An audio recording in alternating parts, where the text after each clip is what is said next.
Hey guys, this is Maria from TreeWaySocial.com, and in this video I'll show you how to use a comment controls feature on Instagram. Instagram rolled out the comment controls feature that allows you to block certain accounts from commenting on your posts. Follow these steps and you will figure out how you can use it.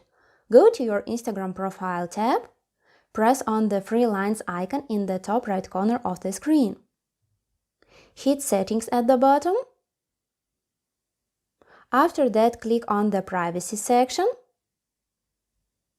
find the comments option and tap to open it. Now if you press on the allow comments from, you will be able to choose who can comment on your post. Also, you may select particular accounts that you want to block from commenting on your post. Keep in mind that when you block someone, you will not remove the previous comments, but any new comment from these people will not be visible to anyone else except for them. That's it. I hope this guide was helpful and you were able to use a comment controls feature on Instagram. Don't forget to like this video and visit us at TreeWaySocial.com.